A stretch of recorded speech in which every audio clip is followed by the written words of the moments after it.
Record. Welcome to our fourth session of digital and transmedia producing in an age of pandemic, an international peer exchange pod of amazing artists from all over a couple of different countries, gathering to exchange best practices, share our challenges, come up with solutions together, and also check out what everybody else is doing as we are creating this new way of sharing our work and our art. Let me just go to our agenda. Khulud has put the notes for our live notes in here.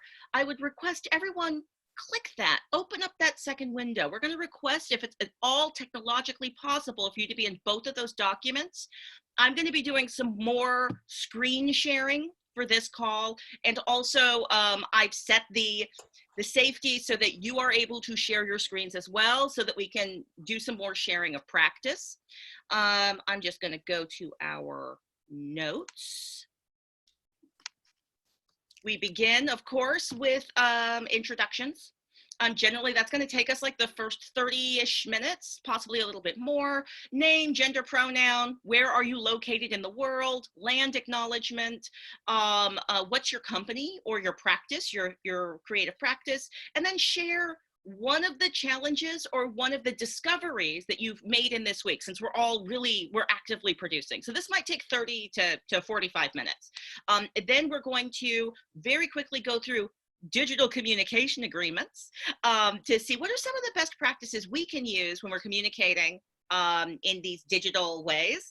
And then we're going to do a quick field trip to check out some other digital sharing sites, because it turns out we did an experiment this weekend and we can successfully share this all with you via Zoom. So without further ado, let us begin. May I pass the metaphorical microphone to you, Khulud, to introduce yourself. Absolutely. Hello, I am Khulud Sawaf. My gender pronouns are she, her, hers, and I'm speaking to you from Fayetteville, Arkansas, which is the land of the Caddo, the Osage, and the Quapaw. I am a theater director and creator, but I also did some film making and editing, which feels like many years ago, and now I'm revisiting that because of what we're encountering. This week I actually attended an audio play that my friends were producing that was really fun. They really wanted to do this live. It's a group of friends. They were doing it in Chicago, and it was really just the liveliness of it. They had like a couple of rehearsals, and they then went on live. They did an act each day, and that was really exciting to listen to. Do you remember the name of the company? They're actually not a company. They're just like a group of friends that were doing it. And it was really fantastic to just listen in live. It was a shop play. Yeah. I'm going to pass the mic to, did anyone call who's going next? Maybe Rebecca, if you're. Hello, sure, happy to. Thanks, Khulud. I'm Rebecca Ennels. I use she, her pronouns. I am the artistic director of San Francisco Shakespeare Festival. Our home office is located within the occupied territories of the Ohlone peoples and the coastal Miwok, who, along with the Southern Pomo, are organized as the Federated Indians of Graton Rancheria. Did a little research, and that's what I found out. So my experience with digital platforms this past week, I actually wasn't on the call last week, so this is almost 2 weeks. I watched a performance featuring union actors via a Zoom webinar, which they ended up doing with a SAG contract, and that was a paid ticketed performance for Monday Night Playground, if anyone's Bay Area knows. I watched a Facebook Live transmission of Shots, the Great Indoors, which was a kind of like a group of friends doing short plays on Facebook Live. And then I watched our own teenagers do a Zoom meeting format, which was then live streamed to YouTube, which had issues, as we were just discussing with some of us who were here. And then I watched a recorded performance on Vimeo of Love, Marin Theater Company's performance that they were managed to tape not in front of an audience right before they had to close down. So 4 different experiences. While I really appreciated the artistry of Love, I thought it was an excellent show. I actually really had the most fun with the Facebook Live shots thing because it was just silly as all get out, and everyone was commenting like crazy and chit-chatting with each other. So that was my takeaway. The webinar, to me, the Zoom webinar one was a bit cold. There wasn't enough interaction. Oh, and I watched a little bit, sorry, one more, a little bit of Cal Shakes's Mystery Shakespeare Theater 1562 before my toddler decided to leap off the couch after about 20 minutes of it. And I had to, because I wasn't paying enough attention to him. So we had to shut it down. But yeah, 6 o'clock is not a good time for theater going in our household. Yeah, so that was really, tons of experiences just to think about. So the next one is Tonya. Go for it, Tonya. Yeah, hi. Happy Monday, everyone. My name is Tonya Meyer. I'm a poet, and I know it, and I like to show it. And I'm also on the organizing collective for Toronto Poetry Slam, which you've heard a little bit about as we've moved our shows online, and you'll hear a little bit more about.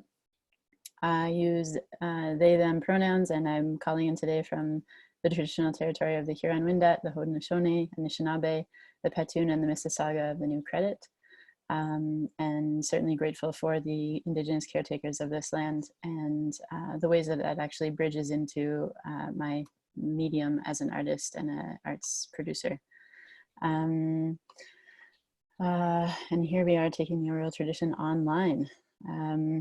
So I guess I think I'll save updates for when I'm doing a little bit of a field trip to bring you on over to YouTube to show the integration of how we've used Zoom for the slam.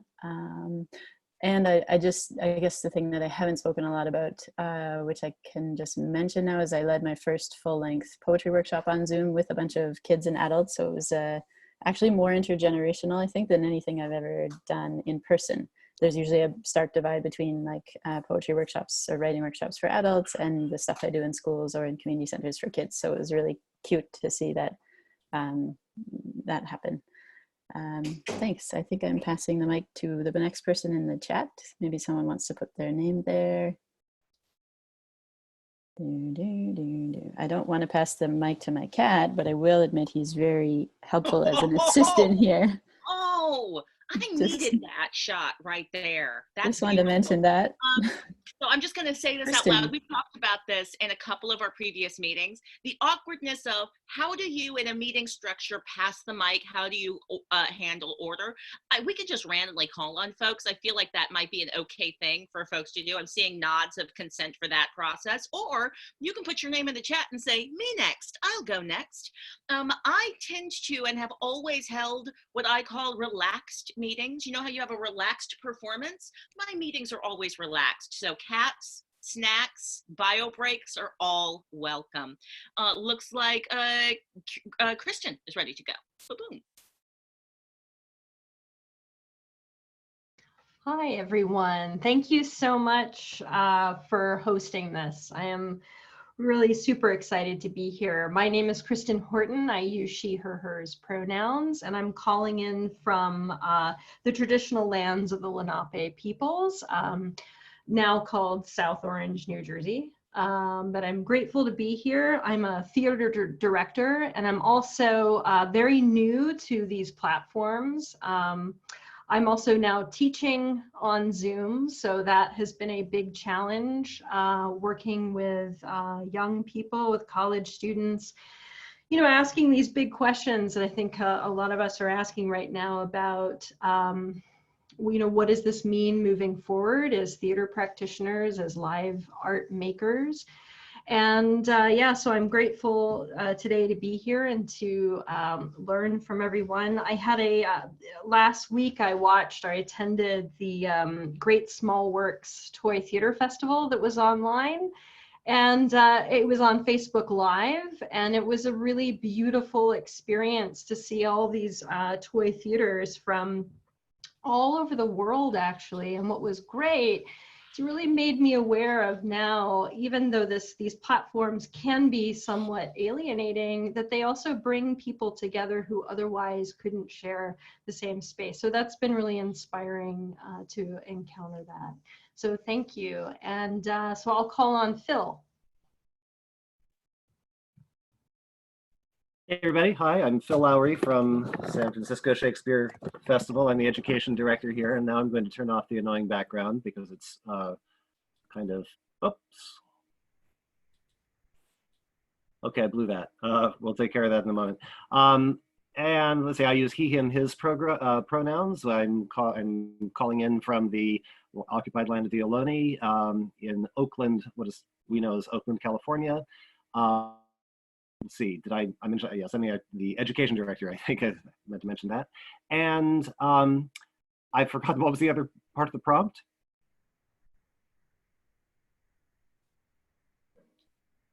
Claudia, you're muted.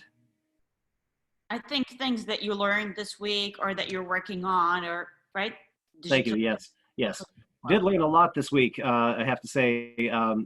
For us, the big department, the big experiment was taking our first education program online.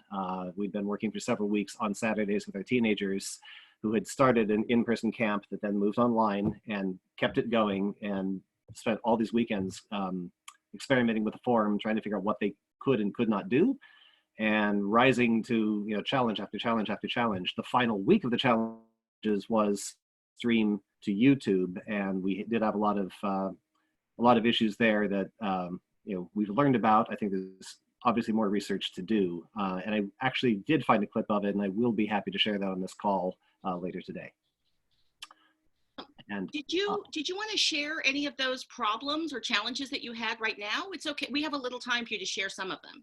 Sure. It's like going out of sequence. Well, biggest first of all, the first question is, what platform? Do we want all of our audience coming in on Zoom? And if so, how do you manage? It has a lot of challenges. We thought maybe we'd stream it from Zoom to another platform. We understand that Facebook Live is not necessarily a safe one.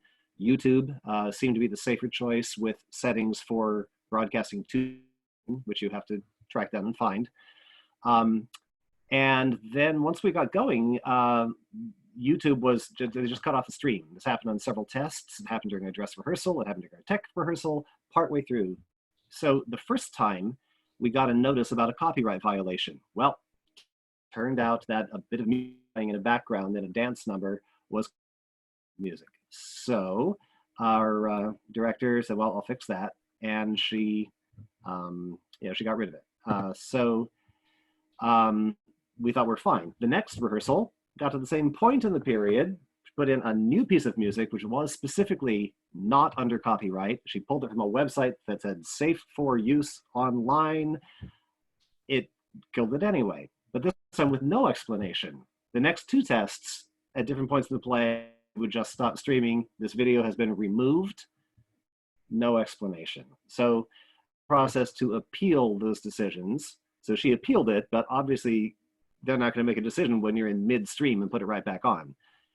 So there's, that's a delay. And of course, YouTube's probably understaffed right now. So we don't know what exactly caused that. We thought it might be that her account got tagged as a previous copyright violator, and now it just heard music, said, uh-oh, assumed a problem. We don't know what the algorithm is, what the heuristics are, but somehow it stopped. Now, solution, we do hope to have one going forward. I'm looking at a couple of options. One, we have a board member who apparently knows some things about this and has some connections with that company, and he was able to get us a restored copy of the deleted performance, which only goes up to a point before it was cut, and then there really is nothing after that. I understand this company working with the Aurora Theater in Berkeley who has somebody who is available to assist with this kind of streaming technology. I didn't have a chance to get his name before this meeting, but I definitely want to do that, to look him up. We did have a backup plan. Our original backup plan was there's a backup YouTube link, so it's good if it cuts off, switch to the next one and keep going.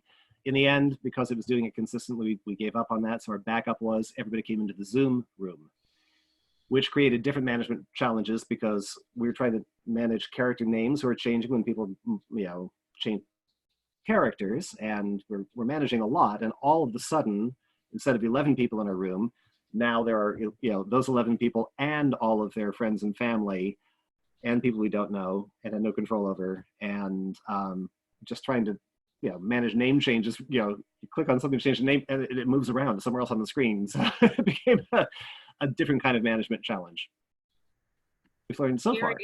Very helpful. Thank you, Phil. Who wants to go next? I see Patricia and then Michaela. Hey, hello. How you doing? Patricia Miller from San Francisco. She, her, they, theirs. With this, the Ramaytush Aloni part of the Bay Area. I'm a theater producer, a theater director. I'm the artistic director of Pollinator Arts and also Panto SF, and which, as you know, is interactive family style holiday fair, which is going to be interesting to do online. I'm also one of the co-producers, along with Michaela, of the Bay Area Women's Theater Festival, and we're going to experiment with taking our 24-hour durational festival that was supposed to happen this coming Saturday, making it into a 3-hour segment involving live and recorded, and we're hoping to get Tonya's assistance with that. There's been some sort of flirtation around that. Let's see. I also teach over 100 college students, including improvisation. And so some of the solutions, I basically created a protocol about how you can only have performers on the screen in a Zoom, and then having the audience or the passive students not be shown up. So Phil, I don't know if that's helpful or not. In terms of consuming online material, this week's been pretty thin. I've been watching stuff like The National and Shakespeare, stuff like that. But I was on the Queer Nightlife 4-hour Easter celebration yesterday that was run by the Sisters of Perpetual Indulgence. And they basically had a Zoom meeting that was very limited in terms of its invitation. It had their live host, then they went to video, then they went back to the live host or the material that was being, like the DJ that was being streamed. But they had, some of us were on YouTube so they could see us sort of dancing or wearing ridiculous drag outfits. And then this whole thing moved to Twitch. So Twitch probably had a couple thousand people watching. I kept popping in and out of the Zoom depending on how interactive I wanted to be. And so that was really interesting. And they also raised 12 grand, space of about 3 hours. So I know for some of you folks, that's, really relevant about how to monetize. So that's pretty much my check-in. I'm really glad to see Deborah and Erin joined us as well. And I'll see you later. I'm Michaela Goldhaber. Please call me Mickey, she, her, and I'm in Berkeley. And I just looked this up because I haven't before, and I've been kicking myself that this is the ancestral and unceded land of the Chochenyo Ohlone. I'm the lead instigator of the Bay Area Women's Theater Festival and the artistic director of Rye Cripps Disabled Women's Theater, a playwright, director, performer, and it has been a really busy week. I've seen a lot of stuff. The most exciting one for me was the Women's Theater Festival of North Carolina is continuing their weekly virtual play readings. And last Thursday they did Matilda Drought was a play about David Mamet writing a play about Harvey Weinstein.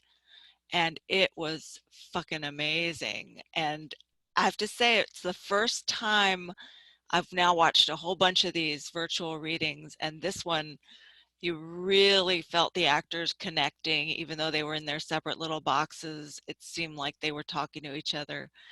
And I think part of it is that this is a play that had had a rehearsal process and was ready to start performances before they got shut down. And it was, beautifully, beautifully directed and rehearsed.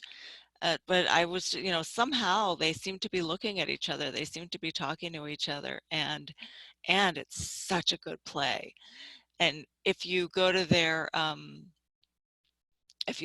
Twitch channel and you subscribe, you can still watch it. And I highly recommend it. It just was really, really an exciting play, and a very, very simple but clear use of how this form can just have a thrilling theater experience. And particularly interesting to me because on April 23rd, WTF-NC is going to be streaming The Lady Scribblers. And we had our first rehearsal this week. And the main thing I wanted to look at, I've stepped into co-directing it because our director is teaching full-time. And the main thing I wanted to see is which looks better from an audience perspective, speaker view or gallery view. And because my play has many large cast scenes where there's, everyone's on stage together, we were starting to decide that we liked speaker view for that. And we're having another rehearsal. We're going to actually have a combined cast of the 6 out of the 9 Bay Area cast members, plus 3 people from North Carolina who are filling in for ones who didn't want to join for whatever reason. Sorry.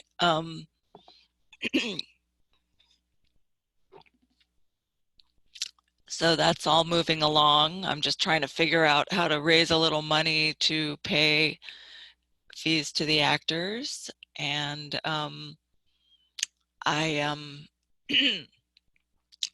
in terms of where we are with what we're calling Virtual Amplify, the 3-hour streaming event on Saturday, we're partnered with HowlRound on that, so it'll be streaming on HowlRound.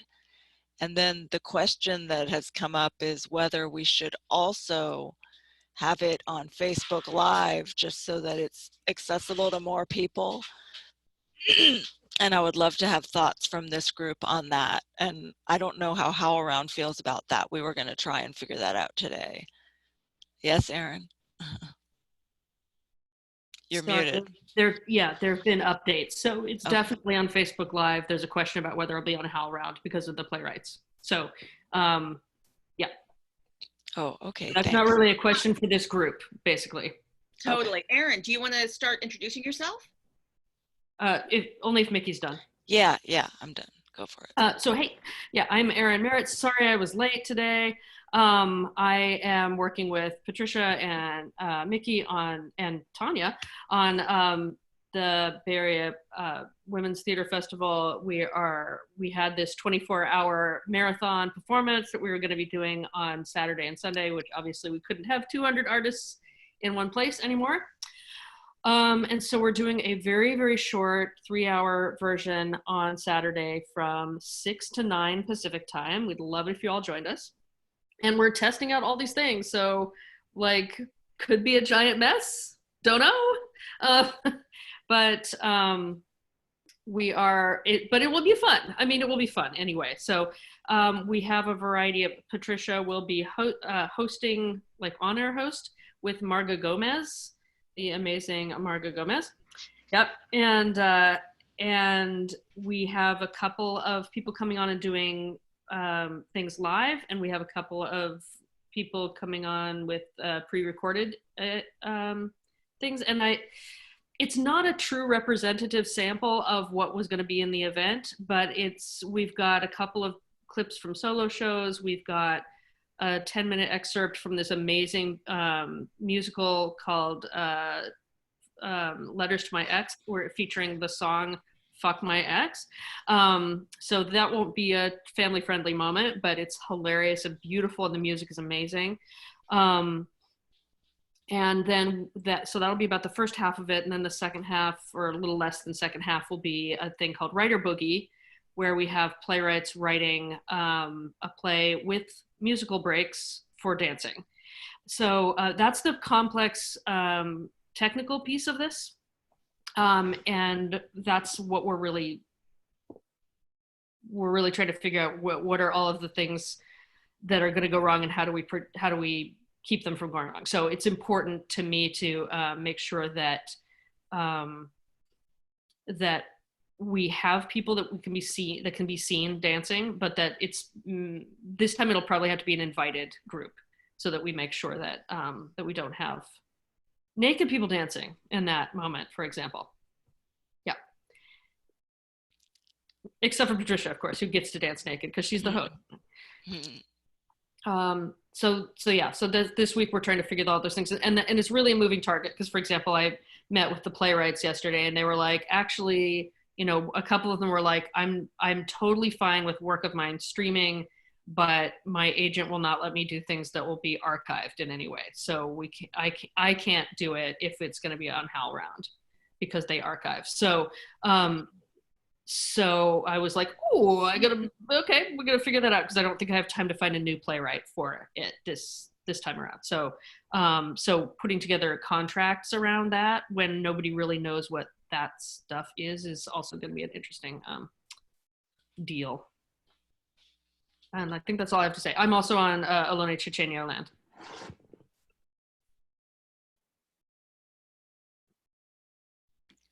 Deborah? Hello everyone. Sorry, I was having major digital difficulties, and that is why I'm late. Deborah Eliezer, she, her, hers, co-artistic director of Fool's Fury Theater, happy to be with you on the ancestral land of the Pomo, and otherwise known as Western Sonoma County or Healdsburg. Let's see, company or practice, yes, I've said that. Share, wanted, challenge. Well, I'm going to teach a voiceover class this Sunday for the first time, teaching anything. I've been very much hibernating and working on the internal decision-making stuff about for the company. So we haven't had much of an outward face. With that aside, I'm privately teaching for a kids on camera class. So as a voiceover teacher, and I just have to get my head around that. I haven't really practiced going into chat rooms. I haven't, a lot of people are already like well up to speed and doing all their teaching. But I guess because I teach more occasionally, that's my challenge right now. And I know a lot of people have, so I have to approach people who've been doing it, and I want to ask them a couple questions about what's working for them. And also being in a lot of meetings is helping me understand more about protocols and stuff. I wanted to mention two things that I experienced this week, or one thing that I experienced and another thing that I've been thinking about. So one thing that I experienced that I really enjoyed was a Seder, a Passover Seder that was held online, but has a space. It's called Elsewhere in North Carolina. It's a artist residency center, and there was only one artist in residence on the property. They did it on Zoom and Facebook Live.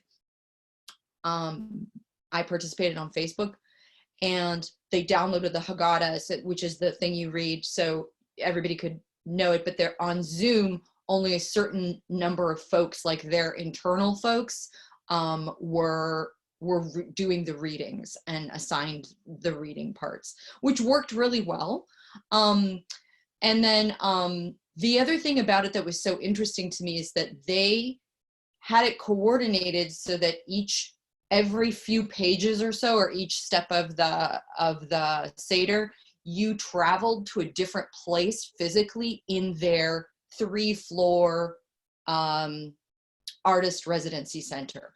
So what I got to do was take a tour into their space, and then at the end they just made food in the kitchen. This one person was making food, and so there was time that was casual, there was time that was formal and moved around in a physical space that I had never been to, and then there was this casual time again. And that really worked for me to get a sense of connectedness, and also to discover geographical space that I had never been into. So that kind of so that leads me to my question this week, which is kind of like, how do I react to experiences of place that I have never been to versus ones that I have been to? So that was an example of a place that I'd never been to that I now feel closer to, but I have never been there. And then the other experience is just that I watched a video of my co-artistic director's son dealing with this whole backyard village that he's doing. He's 7 years old. And I had been to that place and I know it very intimately. So I had a very connected experience with that place. So I'm kind of just bringing that into the conversation in terms of how are we negotiating physical space and memory or sense memory or the lack thereof? Like, how do we connect with people to create live experiences? And I'll leave it with that. Check. Thanks for your labor. Thanks, Khulud, too, for the notes and the email. It's just so helpful. Appreciate it. I just want to say out loud, this tends to be my practice. If there's an emergency in the community, I open up my doors and I say, let's have a meeting and talk about it, community, and then we'll figure out what to do in response to the emergency, no matter what the emergency is. And of course, I did this in such a free-flowing way. I had no expectations, no plans. I was just like, join us, let's have a conversation. Outcomes have already been people co-producing, people working together and actually having income exchange, which just makes me so happy. We've been witnessing and attending each other's art, so just thank you for creating something that has already been incredibly productive, even as I just started this so I could be like, I don't want to be alone. Can we talk about this together? Nice. Some things that came up in these initial intros were algorithms. And the fact that, especially in the YouTube platforms, they have algorithms that are set to flag your content and either demonetize it or take it offline immediately. So it's a complicated thing where we have computer programs, and we should keep in mind these are computer programs generally programmed by white men, with all of the the narrowness of that particular perspective. But these computer programs are curating our work. So they're deciding who gets to see it. So even if you on Facebook have 5,000 followers, if I post something, 5,000 people don't see my content. The algorithm decides who will see my content. If I publish on YouTube, the people who are directly subscribed to me will see my content. But regular users, will it get published to the front page? So I think this is an ongoing, these are two separate things, but two interesting things to keep in mind. One, algorithms literally trying to protect corporate interests, demonetizing your work because some piece of music sets off a computer program, and also how are they actually promoting your work so it's seen? There was also a question about should I, if I'm publishing on one platform, should I also be publishing on separate platforms in a live streaming format to capture more audience? What happens when I make that choice? When I publish to one platform, is it archived? And does that set off problems for some of the artists that we're collaborating with in terms of their rights to their own work, the way they monetize and control their work? Or are they working with old, antiquated ways of protecting and monetizing their work? I don't know. And of course, and then the beautiful conversation about place, sense memory, and familiarity. So thank you for all of those topics. I think there were more. I was trying to take notes while folks were introducing themselves. This was very, very rich. I wanted to take a moment. I realized I do this with my regular workshops for equity, diversity, and inclusion that I do online, but I did not do this with this community. I usually do communication agreements where we take a moment and say, how would we like to communicate with each other, best practices? If you go into our notes, so if you could drop the link to the notes again, just because the thing makes it go away. So if you could drop it again, in our live notes, there is, and in fact, you know what I'm going to do? I'm just going to save us time. I'm going to share my screen. I'm going to share my screen and ask us, share. I do it? I did it, yay. I'm going to ask us to review these communication agreements. These are ones that I co-created over the course of, I want to say, about a year, working with various groups. We can take or leave a lot of these. I think some of these are kind of specific to equity, diversity, and inclusion workshop-y stuff. Maybe we could just read these out loud. That sounds, I feel like I'm about to cause chaos, but let's see what happens if we just unmic ourselves and read these out loud and see what happens. Just folks popcorning in, read them out loud. We'll lean back and see what happens with that particular experiment. We will Co-create space.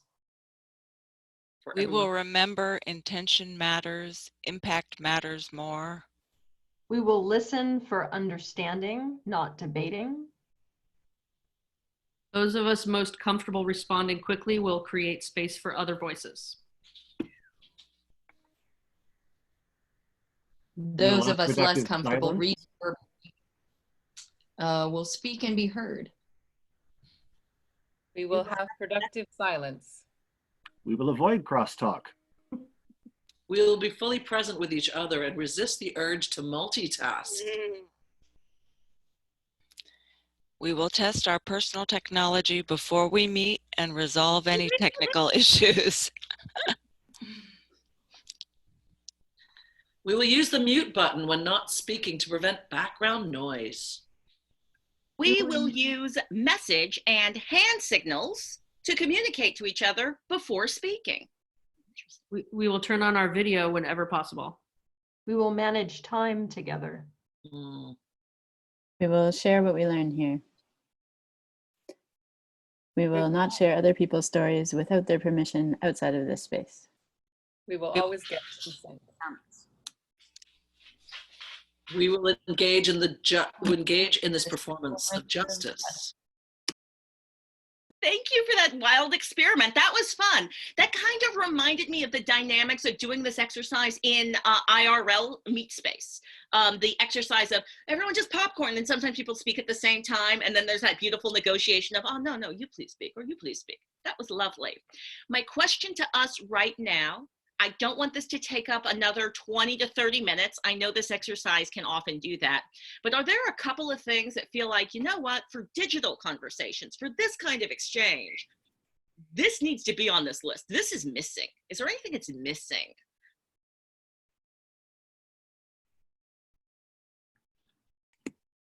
I think taking care of our physical needs or something along that language. Maybe we will take care of our physical needs. And I like that. I also think each group is different, but you have to designate whether the chat is a free space area or if it's just in relationship to what's being spoken on the screen. Yes, I feel like that's like a communication agreement at the top is we will agree on how we're using the chat. So like I've got like some sort of like very specific language about this is how we're using the chat. I'm realizing I came up with that in collaboration with a bunch of folks, but every meeting's different.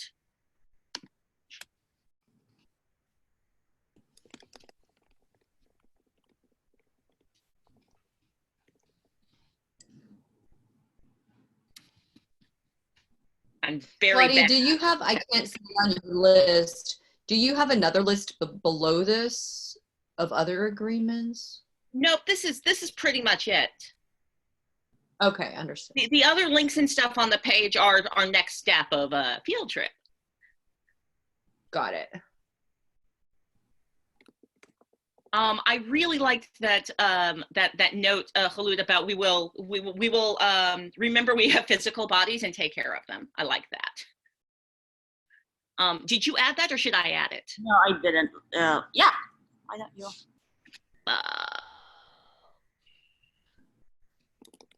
Question about the turning on our video whenever possible. Can you give me some background for that? Yes. So again, this particular list, it was kind of just like a starter for us. We came up with that agreement because we were doing work where we really wanted to be able to fully communicate with each other because it was hard. We're doing diversity and inclusion work with a specific group of folks who have some specific issues that they're trying to unpack. And some members were often joining with only voice. And then as we unpacked that, we realized that was about protecting themselves because they were like, oh, I don't want you to see what my face is doing. I don't want you to be able to read what my face is doing in real time while you're talking. And then through conversation, we agreed for the purposes of this gathering, we're going to try to do our best to be on camera as much as we can. And of course, we made it provisional. Of course, if you have to like go off camera to take care of some business, but again, for the purposes of those exercises, it felt like we really wanted to be as present and communicative with each other as possible. It's interesting because it raises this idea of like, what is it to show up, you know, and what are you actually, what are you presenting to others? You know, there's a way that it feels like we're just like, I'm just showing you whatever right now, but I've highly curated what you're seeing, you know, so like, so you don't, you know, it's all a choice, but so I guess it is a really interesting topic about like, what is it that, and we've also had, of course, there's also conversations about like bringing people into your home and the politics around that and sort of what it means to show people, you know, your furnishings and how many books are on your shelf and are there whatever, you know, like everybody just has these judgments. So so it's interesting. I think there's more there in terms of what is it that we're doing in a two-dimensional space with a lens that is actually not, it's what is it and what is it not? And what it is not is my ability to, in a 360 holistic way, to be the way I am in a room with you, to take in the space and to take you in through the choice of my lens, which are my eyes as I move around the room. You're choosing to show me this particular square, you know, which I can make choices about, but well, you know, it's like anyway, I think I made my point. Hopefully that's like the strangest thing you see today. Oh, yes. I think I appreciate, Deborah, that reflection, and I think there's a lot that happens in terms of nonverbal communication. So I think like for this space, it makes a lot of sense for us to have our videos and be able to give a little bit more live real-time feedback like we would in person.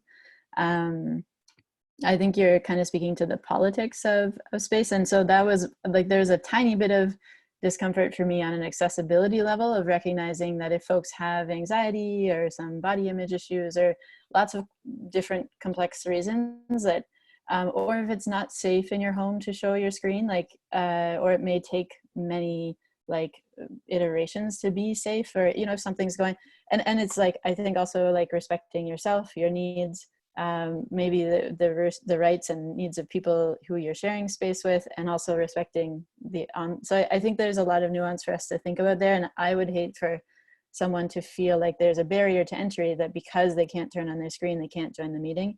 So for me, that's about like thoughtfully thinking of, yes, what do you show, and like, how can you participate, you know, in a way that works for you in the space, and when does that mean turning on your video, hopefully, you know, much of the time, but also sometimes recognizing the privilege of being able to do that.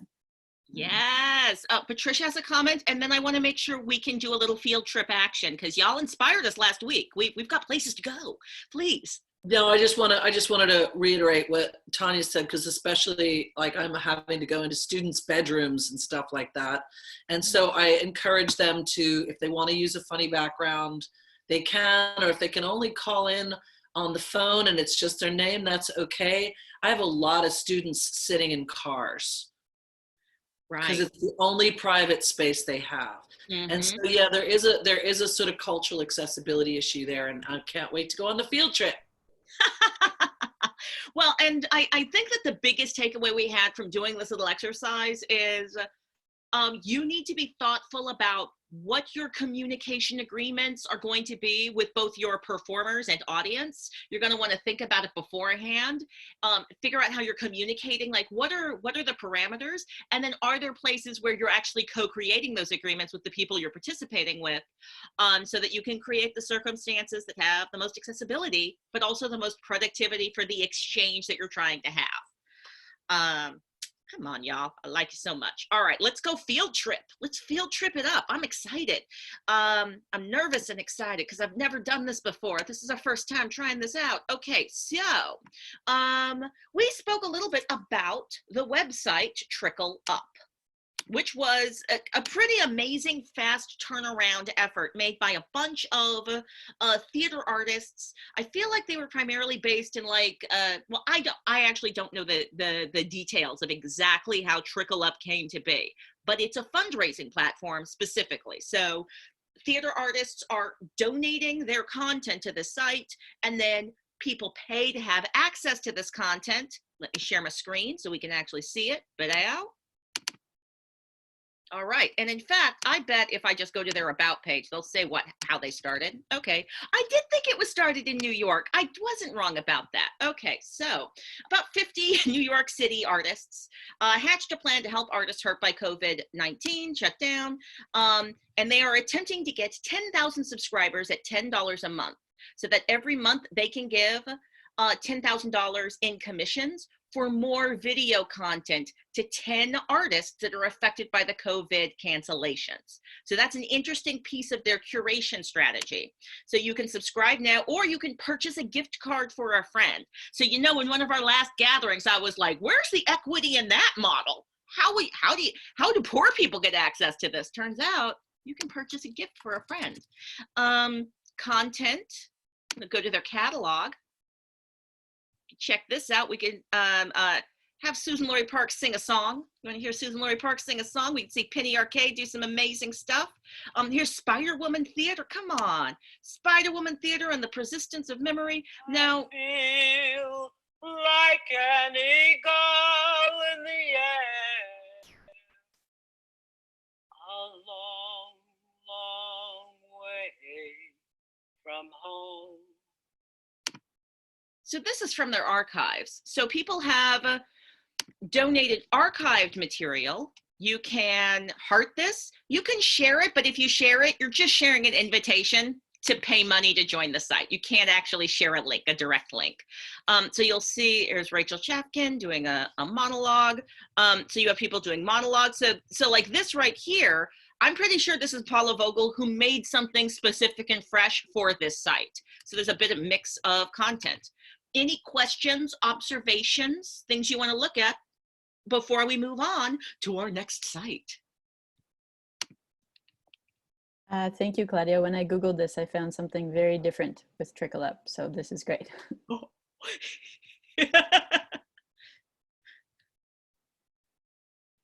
right. Do we know if this is only artists who are located in New York, or is it open? I can't tell. So far it is only artists in New York. I paid the $10 and I've been exploring it, and they haven't added any new content yet, but I'm sure they will. Well, it seems like their model was first gather as much free content as possible from the New York theater scene, and basically the 50 artists they tap to say, would you help us with this? Right. Then the next step is they take all the money that they've earned and commission new content. I think that's the model that they're using. Right. Interesting. Right. It seems philanthropic. So they're framing themselves as we're not trying to get profit from this, which is interesting. Okay. Ooh, what's in the chat? What's happening in the chat?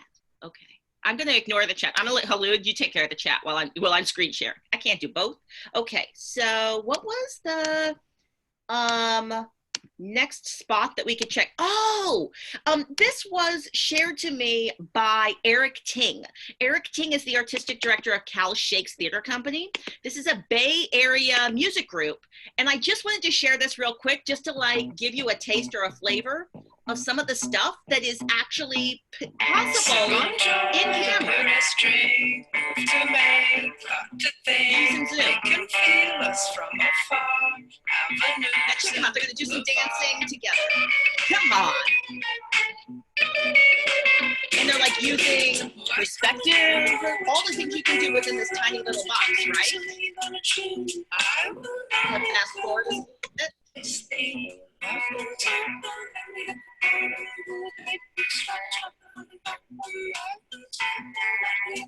Playing with perspective, playing with the way you can, if you're doing it with a cell phone, you can turn the cell phone and suddenly you can do a trick where it's split. This is definitely done with a cell phone, not with like a, because doing this with a laptop would be really awkward. I tried. Not, don't do it. See,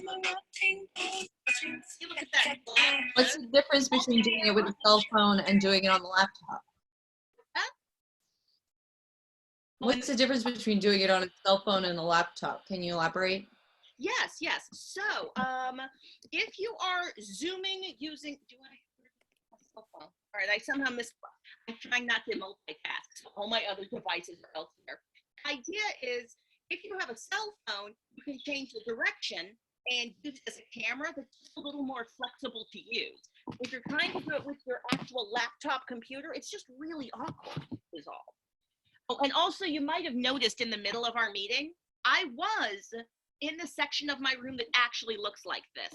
But I actually find this section of my room more comfortable to sit and meet in. So I made a background that is my room. It's very meta. All right, okay. But yeah, I just wanted to show that thing. I'm glad you find that amusing. I think it's really funny. I've been laughing a lot about it every time. I'm gonna go to the next field trip. In fact, actually, I'm gonna hit stop share and invite Tonya. Would you show us what you got? I'm happy to. Did you want to answer any follow-up questions about, that was quite provocative in the chat. So it says, I don't think this was on Zoom. It has latency issues. Maybe it was StreamYard. I think it was filmed separately using a track and then they put it together through editing. Do you think it was live? I assume it was all edited together somehow. I think it took high editing skills. So that's Rebecca, Patricia, and Khaloud in the chat. Thank you. I can't access the chat well when I'm sharing my screen, so thank you for that. No worries. I don't know the answers to this. I feel like I'm gonna have to go ask them. I guessed what they did was they had the song playing in the background, but everything was actually done in camera. Like that looked like it was all done in camera and edited later. But I don't know, Deborah? Article about it after you shared it with me the other day, and I think they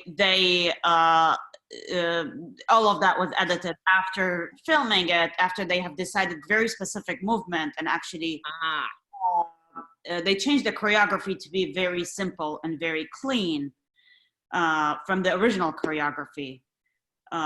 Yeah, and then they really were deciding how the movement will go from a frame to a frame. So I think I would say they really worked the framing together live, then they filmed it separately. That is useful to hear. I've been thinking a lot about live creation and production and edited, broadcasted creation and production and the pluses and minuses to those and what that does with our audience. So this is all good stuff. Tonya, would you like to share something from your world? Oh, yay, look at that. Yeah, I pulled up a few things just to build the narrative visually. So I was gonna end with this because I've been tracking some of the conversations that I've been having with folks online and in Toronto. But Khaloud, I also, when I wrote about moving our slam and other things online, I was talking about how Zoom is like a new place to socialize. And I actually I talked about a Broadway thing that was done on Zoom, but you can go deep if you go to the bottom of this article.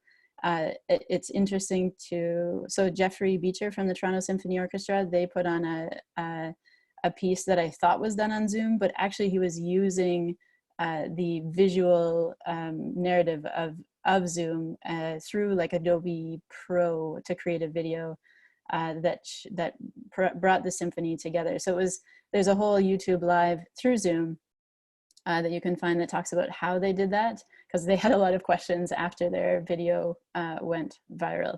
So I think I need to just, oh, how do I? This is a fun thing that when I had this pulled up before, I could access my top bar here. There we go. Okay, so yeah, we're doing things online. I'm so grateful we're building community together through the Toronto Poetry Slam. We've been together 15 years putting on shows. There's like 6 years of content on our YouTube channel. I guess you can see we have this many subscribers.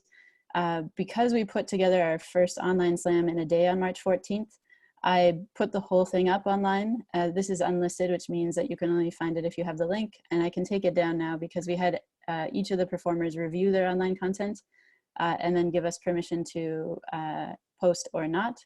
And so the final version over here is, you can see, I also cut down some lag time between allowing videos to come through. So our list of performers is just in the description, and it was only 2 poems, one in the first round and one in the second, that we edited out. And we put some of the stuff we usually say, we put in the comments instead, so that we could go right into the show here.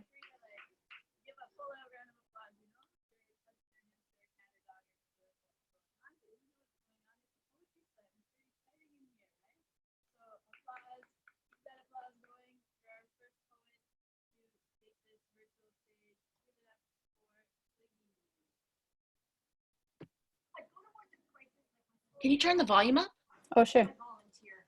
When the cops locked down my school because some kid got rolled in the park, I'm the idiot who speed walks down the hallway to ask my principal, what do you need? So if you've never been to a slam, maybe you can see in the preview here, we have 12 different artists sharing their work. In the first round, that's the Sacrificial Poet, the 13th. And then we had a feature poet. And so the camera view that you're getting here is very different from what someone with more experience did. So Callahan, C Command. Now I'm here. Is that the situation? He Hello? moved. Oh.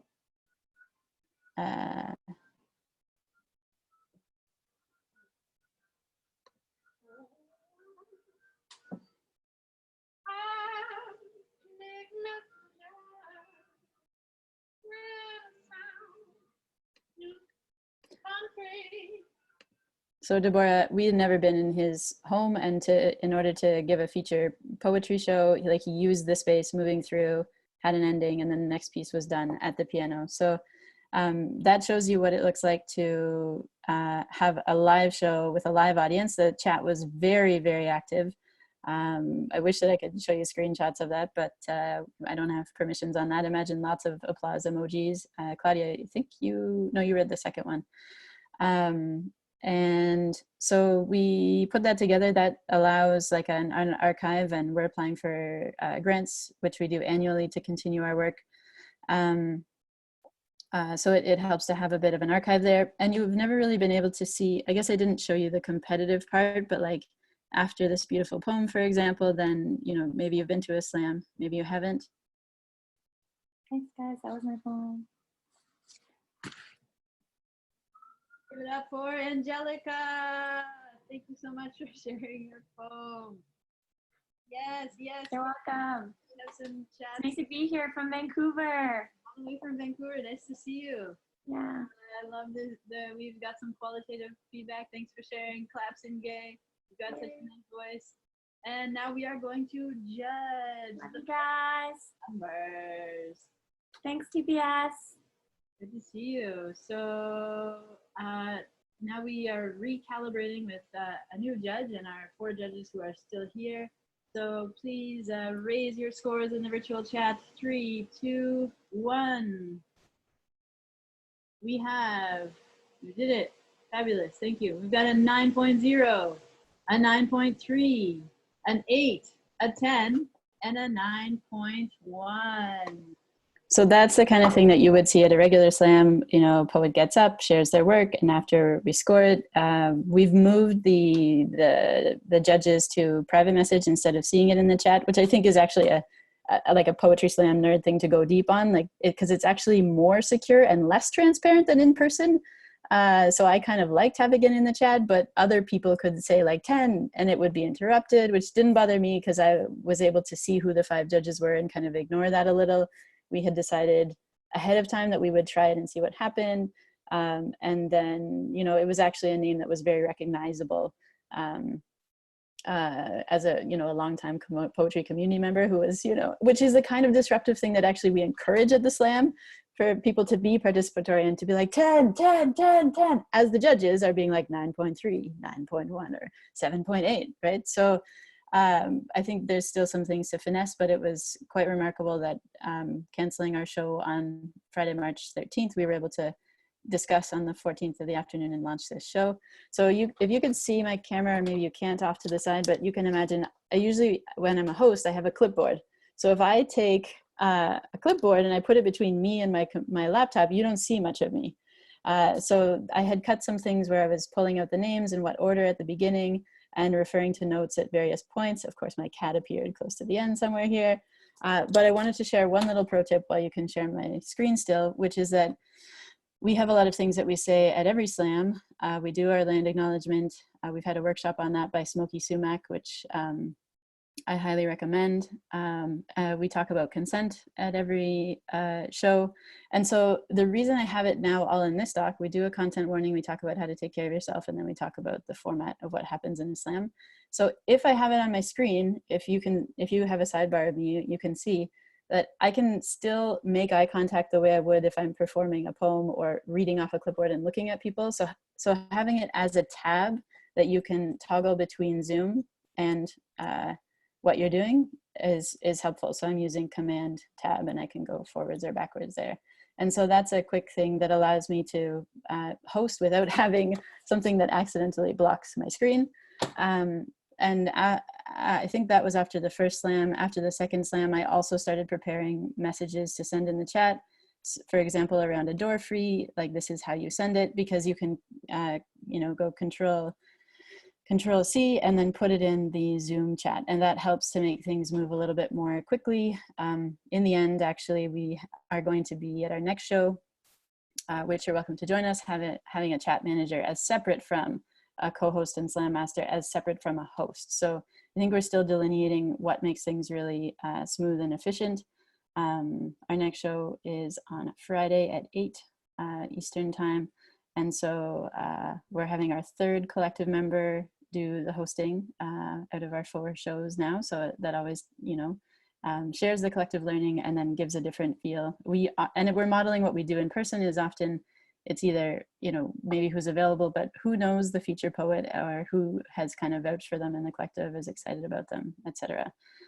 So yeah, some of those reflections are shared in this Medium article, which I'll put in the chat and we can, yeah, discuss further. But that's a quick little field trip of what it looks like online, of what Toronto Poetry Slam has already done. I'm still editing our 3rd Slam. The second one we forgot to edit. Ian didn't hit it till midway through, sadly. And the 3rd one we have, but it takes a while to cut out the lag time between each of the poets with picking up their mic and dropping it off, which it works well in a live format when people are there to hang out for a couple hours and they've set the time aside. But on YouTube, of course, you could lose people quickly if you've got 5 or 10 seconds of silence. So it's a different format, and I think in the end it's worth curating it a little bit more for that format. So I'm happy to take any questions that might have come up in the chat or that are coming to mind now, or to move on to another field trip. This is Deborah. I have a question. Yeah. This is awesome. Thank you so much, Tonya. I'm wondering if when they're making the judging, that is happening in the chat, or is that happening in a poll, or is it viewed for everyone, or is it just only you can see it? Yeah, so that's what I was trying to delineate with the 1st and 2nd Slam. I think we tried the model of putting it live in the chat. So if I put 10 right now, you see it, 9.3, etc. But this is how we did, you know, Claudia gets it, 10, 10, 10. so, you know, if we were all judges, if I was the host, I'd be able to read it off, and you have a 10, a 9.3, a 10, a 4.5, what, and a 10. But if Phil gets in there and then says, you know, 6.3 and wasn't one of the 5 judges, we always take 5 scores and then drop the highest and lowest for a score out of 30. So it was live in the chat, and then we moved it to a direct message to the host, so that the host can read it out, because it could have gone, if we wanted to lose all transparency, the scores could be sent to the slam master or the scorekeeper. There's also a timekeeper. So now we're getting up to 6 people to run this thing. Sometimes we only have 2 volunteers, and those are a lot of different jobs. But we invite community members to help with the production of the thing. So I'm reading it out so people can hear it, but they no longer can see it from the model that we've moved to for after 3 online slams going into our 4th. Yeah. Phil, I may have misunderstood about eliminating the lag time.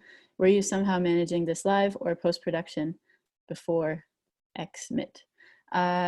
Yeah, so the lag time happened in real time. We had a 7:30 meeting, and everyone did a test of their mic and their vocals. It took about 10 seconds per person.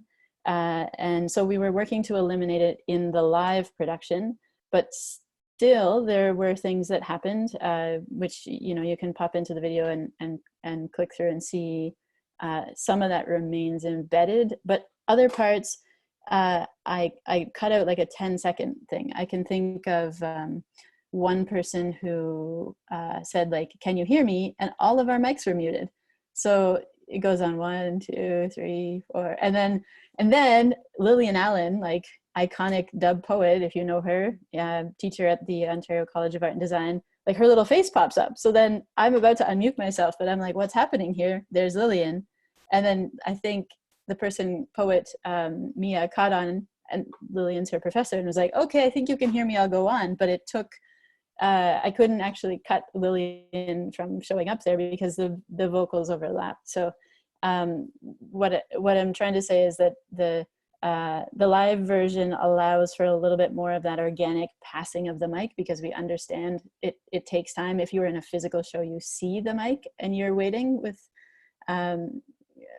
anticipation. And in this online version with YouTube, I edited it down, so there may only be like 3 seconds between rather than 10 or 15 whenever that unfortunately adorably happened. And this is Claudia. First, thank you so much for taking the time to publish Medium articles where you're really sharing your process. It is so, it's a gigantic gift. So thank you for doing that labor and doing it so well. So one of the things that we've talked about, or at least you talked about a little bit, is the necessity for pre-planning, for setting up some stuff that's already in place where you can just to copy paste and grab it. You've also talked about, you know, size of team and needing people to manage stuff, people managing things in multiple spaces. And you also spoke about there's a difference between the experience of the audience member enjoying something as a live, in real time, simultaneous experience, where we're going to be comfortable with it's kind of fun with the interruptions and the lags and the stuff. But the thing you share later, it's good to edit that. Now that editing can be as minor as, like, for these meetings, we're being super transparent. We're sharing them so that folks can participate in this process asynchronously. But even with these meetings, I ask folks, is it cool for me to share this? And then once someone was like, you know, actually that thing I said in the meeting, I don't know if that's ready for public. Can we edit that out? And we edited it out. So, and that's how we shared it. So I feel like those are all smart things. Patricia was on deck to share something. I wanted to share something real fast with y'all. And that was, you reminded me, how do I share my screen? Share your screen, Claudia, Alec.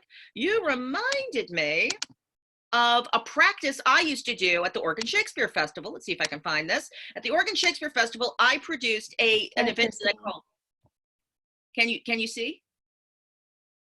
Are you muted? Just saying bye to Kristen. Oh, goodbye, Kristen. Oh, goodbye. Again, this is why we have asynchronous meetings that are recorded so that folks can drop in and out. This right here was an open mic that I would do once a month.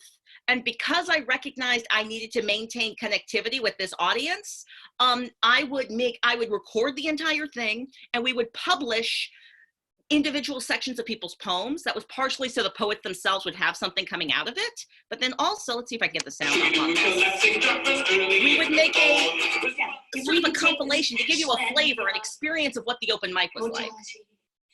And spread it all around Bay Reality. You win. No, unless you're on the team. Either way, you'll get the best of me, and then. And we don't need to experience the entire thing, but generally they would be brilliant. 5 minutes or less. I'm gonna hit stop share.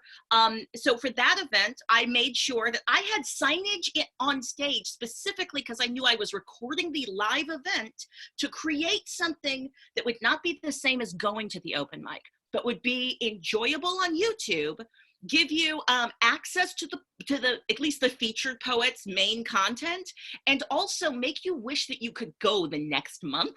It was a little bit of it was a teaser, but it was also content you could just enjoy on itself.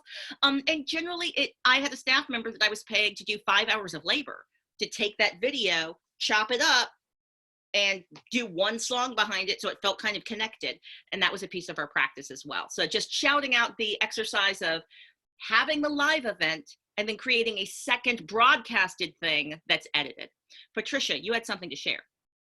I just wanted you to go back, Tonya, about talking about when you did have live audience, because for me, a part of what we're doing on Saturday for the Women's Theater Festival, and certainly what I'm going to do for Panto, I'm going to want to be able to cut back and forth a little bit to have a sense of a live audience. And how this was solved with the queer nightlife 4-hour mega thing that happened yesterday was they had certain people that had the password on Zoom that were reacting. And then I think somebody must have been deciding, like basically pinning a video, like that girl's cat just showed up, or that drag queen's wearing something fabulous, and they'd pop over there. And that went into the Twitch feed, which was great. But it was also, if you were watching on Zoom, you could see yourself just like we can see ourselves now, but we say, oh, look, I'm getting featured. I'm going to do something interesting. And I'm wondering, would that be useful for you guys or just crazy chaotic? Because I want all of the things.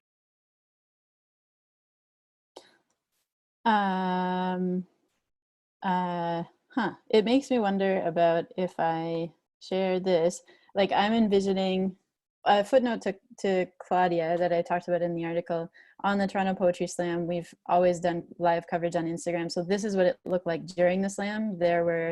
We announced that the show is starting, and then we had like just snippets of poetry. A poem about vacuums, Pores Bloom Daffodils, the year I dressed up as grief. So there is integrated coverage which shares some highlights and invites people to join. But if you can see my screen, then can you see yourselves? No, that would be loopy. Well, complicated. I can see myself, right? So the view that I'm getting right now as a participant inside the Zoom is I'm seeing your shared screen, and I also have the ability to adjust how I'm seeing you. So right now I'm seeing your faces in a sidebar next to the screen that you are sharing. Right, okay, so that's how it works, yeah. Oh, that's true, I had tried that before. So my idea then would be to stop share, and then to come, I think toggling, and this is, I guess, what you're going to be doing, right, Patricia and Erin, is that showing some live content. So a screen share is one way to do that. If you go over and you click and you hit, and then you're playing something for a certain time, and then you all come back into this space, and then we can do kind of like we just did, like, what do you think of that? We could have a conversation, or you start using the chat as a way to react. Like, is it a 10? Yes, it's a 10. Or, you're doing something different in theater. But building in through Zoom that live moment of interaction, which is, it's like there's the audience space, and then you go to the performance space, and you come back to the audience space. So I don't think it's necessarily like easy or intuitive yet, based on the critical mass of us who have spent time in those spaces. I think there's a way for us to build that bridge, like we've been doing in these talks, by collecting the reflections from many, many events. And the more seamless, I think this was our goal with the Poetry Slam, like the more seamless we can make the first one and any subsequent ones, I think the more likely people are to follow along, to get excited about it. We had someone on the first night say, can we just do this every night? until the isolation is over. And I was like, that's cute. Who's going to run it? Because I am exhausted. Like this, I barely got to get my butt out of that chair for several hours.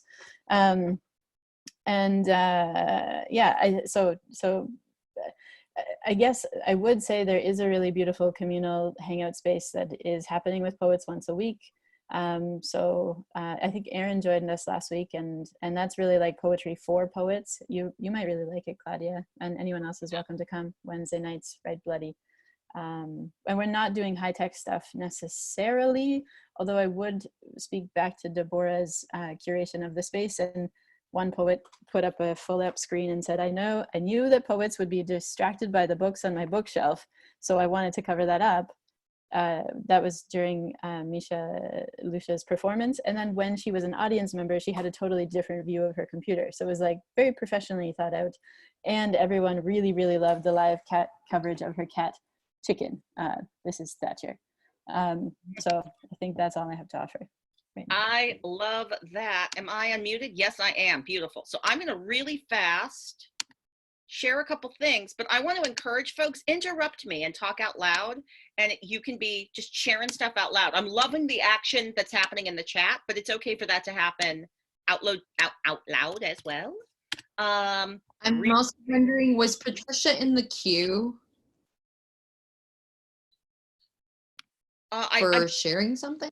No, there was a comment, and it was a question, and it was responded to super fast. Just that since we talked about this last week, I thought, well, let's share the 24-hour plays, just the format that they're doing this in, just to see it ourselves.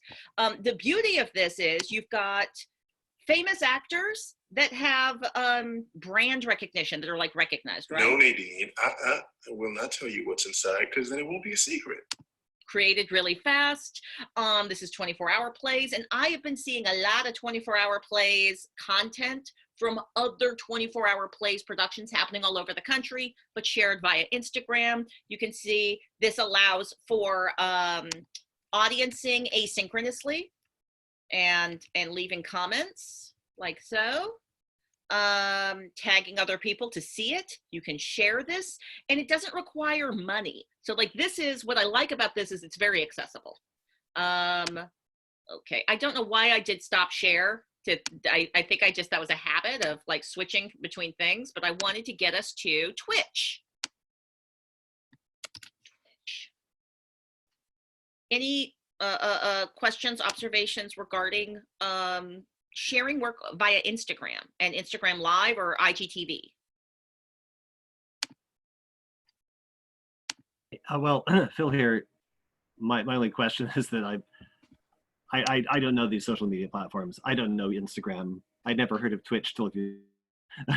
So I'm kind of a newbie. I don't have anything specific to ask, but I'll have to see what you have to show.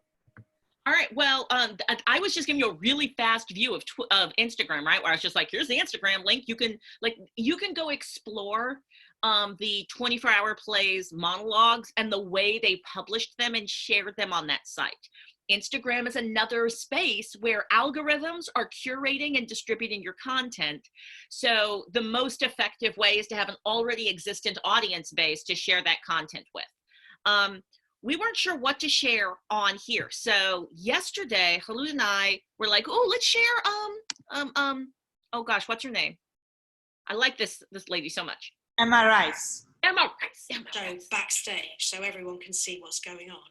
So the format of this video was, there was like some, they had some stuff at the beginning because this was a live viewing, right? So we came in, we didn't have our England to United States time, right? So we actually didn't get to see this in real time.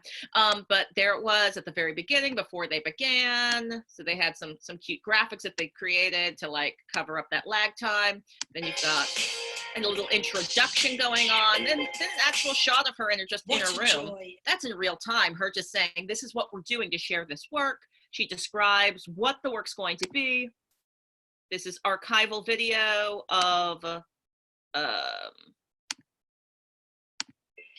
rehearsal, and then they switched to archival video of the full production, which was interesting. So this reminds me a little bit of like the trickle up content, because I go, oh, this is content that's created for like folks who are into wise children, who want to know, like, how do you do what you do? Let me find out more about that. And then you'll note on the side, there's all this great opportunity for chit-chatting with the folks, being like, hey, oh, how's this going? All right, there's not a lot of chit-chatting, actually. There wasn't a lot of action on here. Well, I think there was 2 people in her living room helping with airing this live. I don't know how they were technically doing it. They were using professional camera for sure and a lot of wires, which they viewed at the beginning of that video. And then Emma was in her study doing the live speaking. Yes. Yeah, it did seem like she had like, because she had like a bump light. She had like a nice setup in her living room, which felt like, that required some investment and equipment that you had on hand. Let's have a quick look at Lady Scribblers and see what this was about. Now, the deal with Twitch, we're going to want to do a much longer, just like, we might want to do a full meeting that's just Twitch, right? That shows you where we have somebody, maybe I'll get one of my friends who's like a theater head, but also like a Twitch streamer to join us, to walk us through all of the different ways you can interact on this platform, because there's a lot. And a lot of them are monetized. So like, there are a lot of different ways to subscribe to people and pay money for that. And then you can pay more money to be able to have special stickers and ways to respond to them in the chat, or pay to have additional access to chat. Like, some folks are like, you're not paying me enough money to get to like publish your opinion about my stuff in real time. You gotta have the highest subscription level if you wanna be seen commenting on my stuff, which people pay money for. Well, what WTF North Carolina is doing is Mondays and Thursdays at 7:30 p.m. Eastern, they're live streaming. And Scribblers is going to be on April 23rd, 7:30 p.m. Eastern. And the show I was talking about was last Thursday at 7:30 p.m. And you can only watch it if you subscribe now, but you can watch live for free. Here's my question. Are you subscribed? Can you share your screen? I want to see this. Yes, I am subscribed. I'm going to hit subscribe, though, and be like, here's my issue. I'm going to say this out loud and just share this transparently with all of you as we take a moment for you to see if you can share your screen. It is very frustrating to me right now that there are so many things that are telling me I can subscribe for $5 a month, because I can't afford to be spending $500 a month for all these different things. And yet, in my regular day-to-day life, I felt so comfortable paying $5 for entry to that one thing. But asking me to do it every single month feels like I'm setting myself up for financial failure in the future. So I'm struggling, y'all, because everybody wants, it seems like a low price point, but they want it every month, and I don't know what to do. Yeah, if you go live, if you watch it live, then it's free, or whatever you want to pay. But to stream it later is when Can you share your screen, though, just so we can have a peek at it? I'm trying. I don't know how. Do you have a button at the bottom of your screen that says share?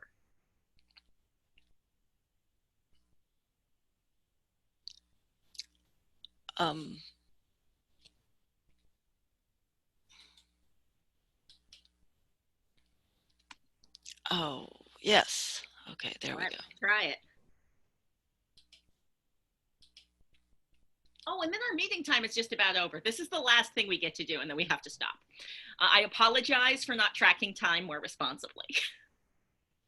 I don't know why I have so many windows. Okay. Ah.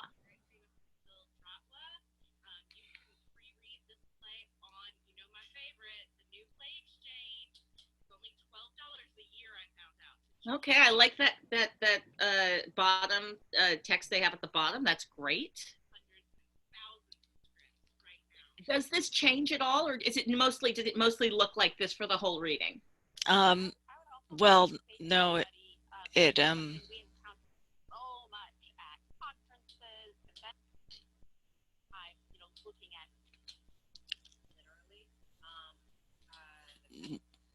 That looks like it's just a talk. Is it? Oh yeah, this one was the talk. Captain and This Shark was, Treasure? The talk back. Do you have the actual play? yeah, I'm trying to get to it. Sorry, You're doing awesome. And I see that folks are chatting there on the side. That's exciting. I just got to say what I'm saying out here before Phil. Did Phil leave already? I can't see. I'm still here. I mean, like Instagram is great, but you have to be a member, and then Twitch is okay, great, here, but this most is the people have to play. pay for it. So She just types and types and types, and later on she figures out how to piece all the teams together. So, Patricia, I think you're making some really great points. And if you could say that again. Well, actually, we're at the end of the meeting time, so I will say it because I think there's a exclusion and there's a lack of democracy around some of the platforms because people, either because of money or their age group, they're not habitually interacting with, say, Twitch, which usually wants money, or Instagram, which you have to create an account to see anything.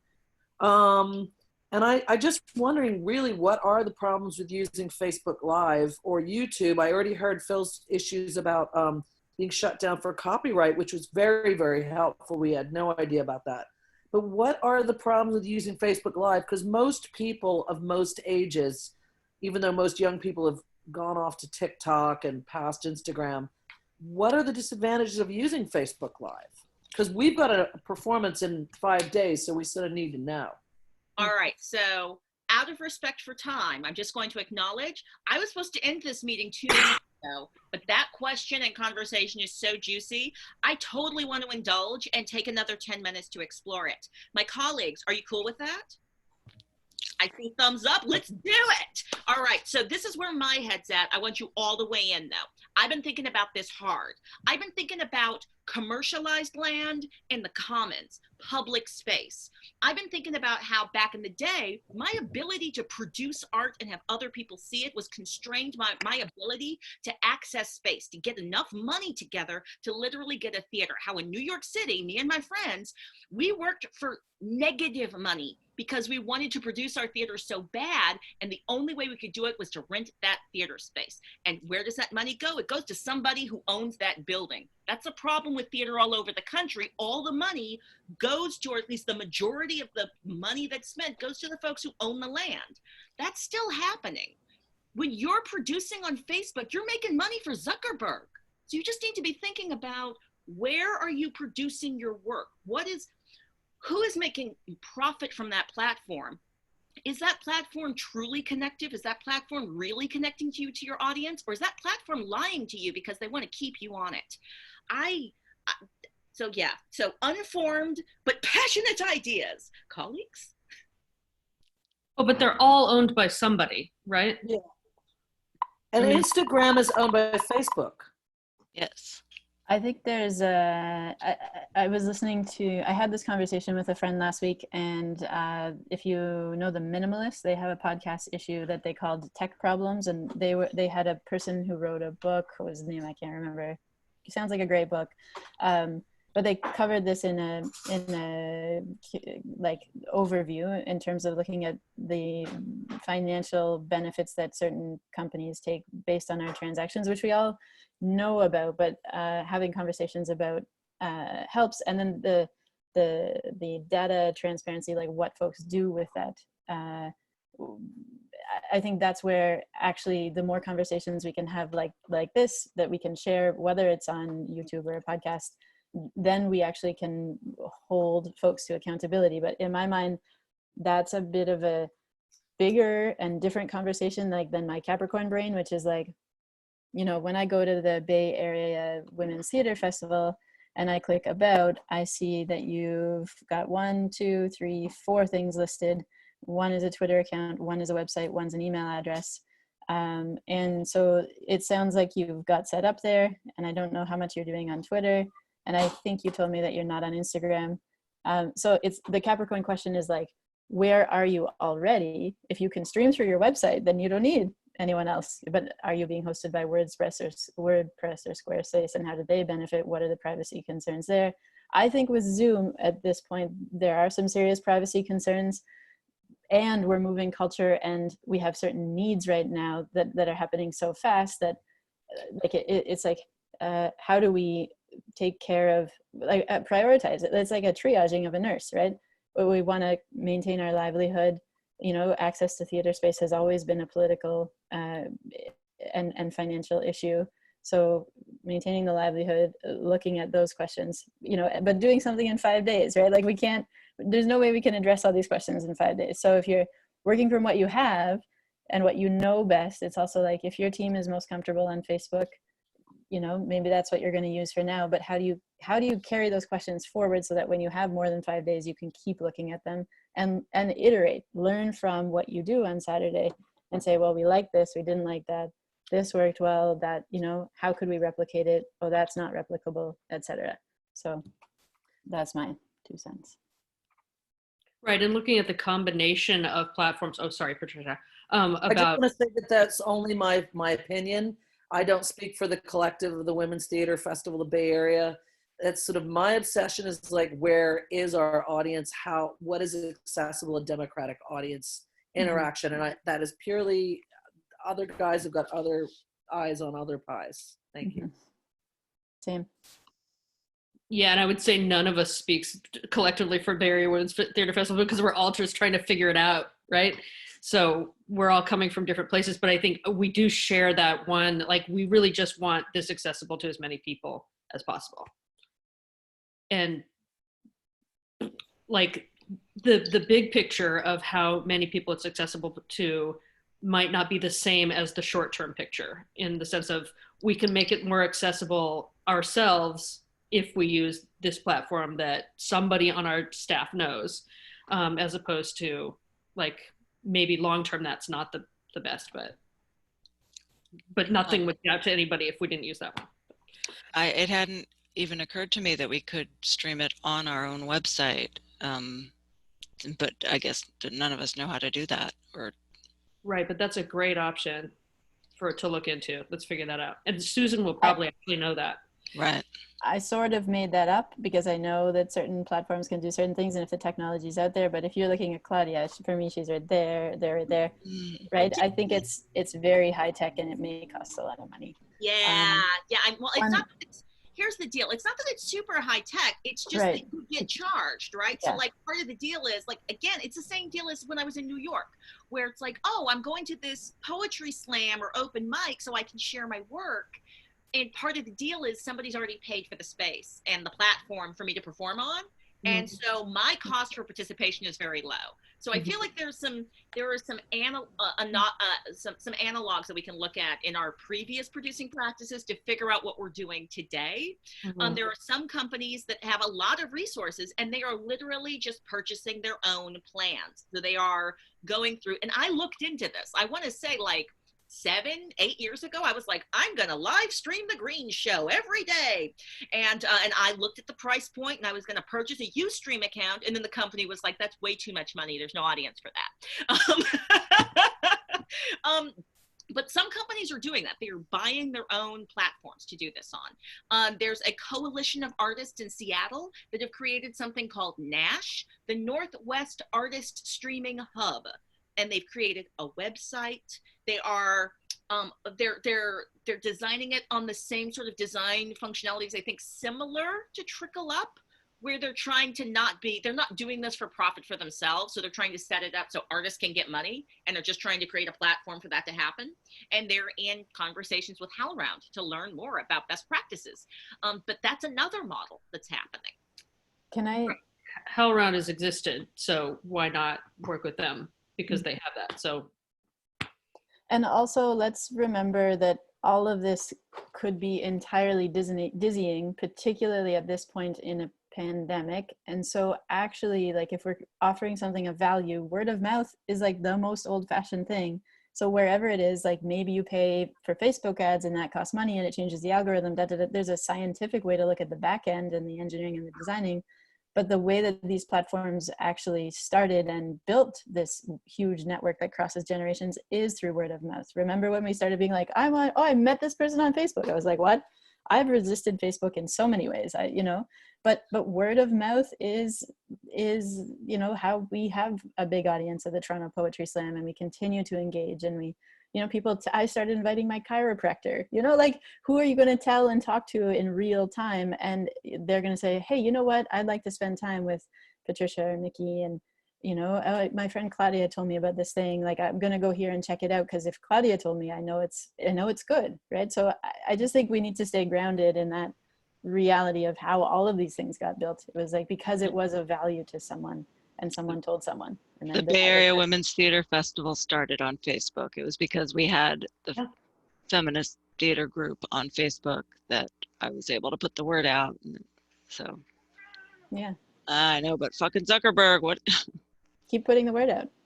Well, ultimately, this thing that I've said out loud about these platforms being owned and our content being profited from by others, I framed that as something that was true before in our other spaces as well.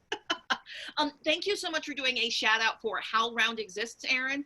HowlRound exists. People should take advantage of that platform, because that's a platform we as theater makers have been using and cultivating practices around, accessibility around. I had them on our list of field trips. We obviously didn't have enough time for all those field trip visits, because we could have checked out HowlRound to see how they're doing some amazing stuff around live captioning while the stream's going on. That's amazing. They're also doing the thing where they're to Facebook and to YouTube at the same time and all of that. So Spiderweb Theater is also just an incredible resource based in Canada. So we have other places to check out. In the meantime, closing this meeting down, I really appreciated this time and the ideation and the ideas. And I know I'm leaving with some things I'm going to be more thoughtful about in my own practice. Please, if you can, feel free to invite others to join us for these sessions, because I feel like the more fresh experiences we have, the more that sparks new conversations. And please wash your hands, be safe, and just sending you the best. Thank you for all of your work as cultural producers. Your work is really valuable. Thank you. Thank you.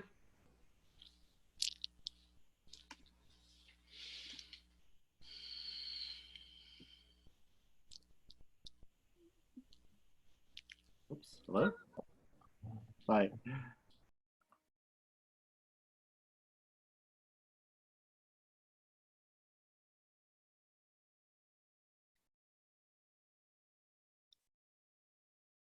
I, of course, am sticking around to do like 10 minutes of debrief with you, which is what this is. I'm just staying here so I can debrief with you for like 10 minutes. And then we can go off to our next meeting. I'm But gonna just leave you. like, how do I'm I gonna get jump out. I was just trying to copy the chat because it's got all the links in it, but then I realized you send that forward into the notes. So I don't. Yes, we have copy pasted everything that felt actionable. So any links that were put in the chat were put into the notes. I Okay. don't know if we got any like questions or conversations though. Okay. Yay. All right, I'm going to officially hit stop recording. That's great. Hitting the stop record button, and